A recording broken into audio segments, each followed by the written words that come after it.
So, sorry about the abrupt cut there.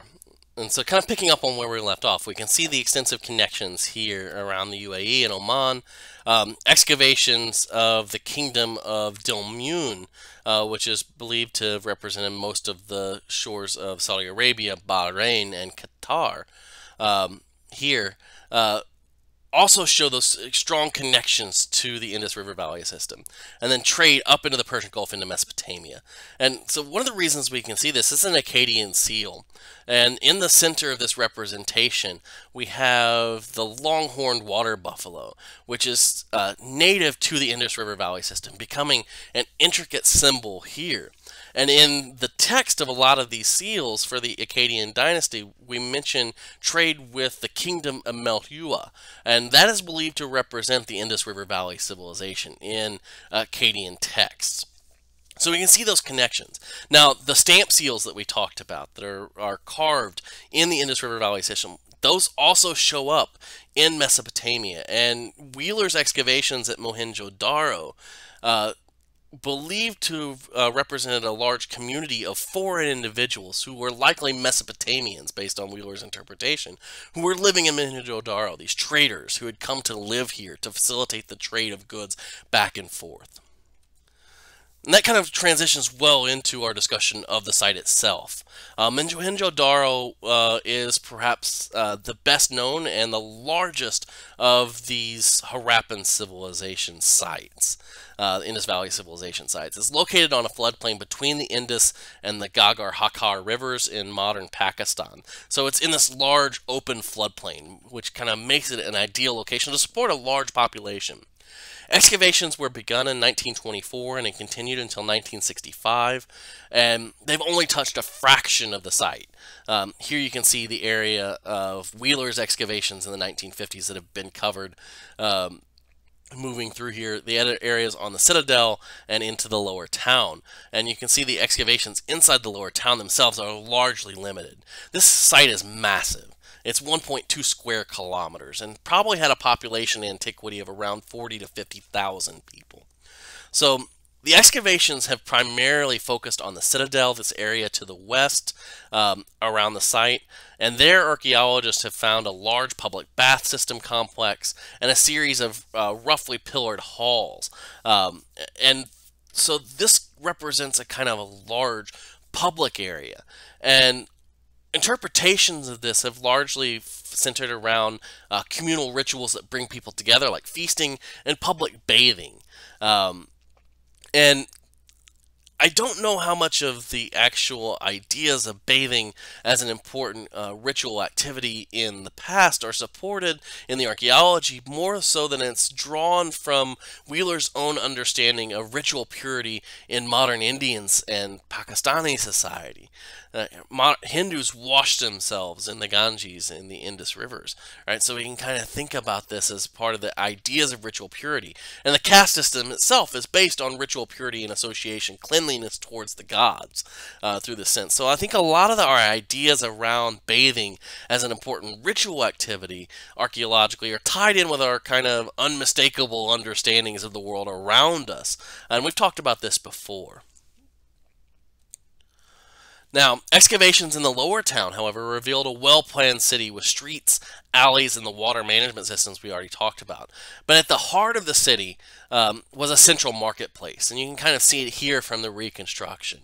A location where everyone could trade goods within this, bring their, potters and bead workers and steel makers could all bring their goods for trade from within the community.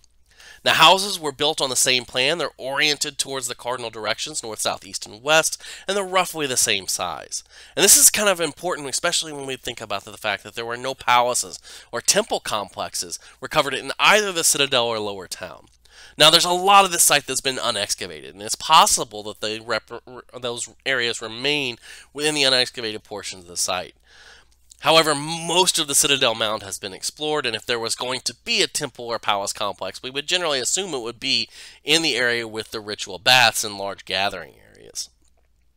However, to date, that's still not been recovered. Now, some of the larger structures of the site contained rows of beds, and archaeologists have generally viewed these as larger apartments. So there does appear to be some kind of differentiation between space for individuals. You have the houses themselves, but you have large-scale buildings that are representative as housing for a lot of people, and possibly even barracks. However, the idea of a military barracks isn't really supported because there have been very few weapons recovered in the excavation, suggesting the absence of some kind of large-scale military organization, such as what we see with the Akkadian Empire or the Old Kingdom of Egypt. And at Harappa, we can see something relatively similar. This is located on the Ravi River, a tributary of the Indus in modern Punjab in Pakistan, and this site also covers about 150 hectares. So it's about half the size of Mohenjo Daro, but it has an estimated population of about 25,000 people. Now, unfortunately, a lot of the ancient lower town lies under the modern town of Harappa, and that's what you can kind of see here. And there have been relatively limited excavations within this area in Mound HT. But a lot of our excavations have focused on the area surrounding it to the west, which would have included the fortified citadel and at least 3 of the cemeteries that date to differing phases within the occupation. Now, at the citadel, we see the construction of a great granary, and that's what you see represented here. It's a 45 meter by 45 meter brick structure with 2 parallel rows of rooms, and it's called a granary based on later associations or typical associations with what granaries look like. Each room had an airflow system which would have prevented moisture from rotting the cereal grains. So there's areas with raised subfloors and locations for air to flow throughout the community, through the structure. However, there are no storage containers or concentrations of grain that are recovered there. So later archaeologists, in particular Mark Knoyer, has argued that this represents a large communal hall, and this would have been the public gathering area for feasts and ritual activities that were sponsored by the leaders of Harappan society. So there's some kind of parallel interpretations for what actually is going on within this system. But if it represents large-scale communal storage, this would have been kind of some further aspects of the administrative activities of the Harappan state.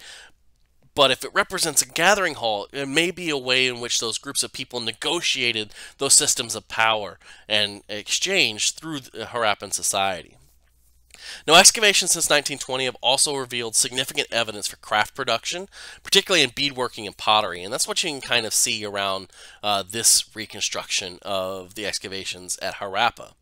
Right, there are beads and drills and raw materials are found at several areas in the site, and those beads are primarily made of shell, lapis lazuli, carnelian, and again, those faience, those glazed ceramics. Now, within this, we can also see the houses are remarkably uniform, but the cemeteries at Harappa show stark differences both in between the burial objects, but also in the health and the trauma of the inhabitants of the city. And that's what you read about for today in the article. So we can kind of see this, we may have a surface level aspect of broader social egalitarianism at Harappa, but we see an underlying current within the osteological analysis that suggests some people are removed from that, and that some people are more subject to violence than others through these cemeteries. So there's still a lot of questions to be raised about the overall social organization of Harappan society.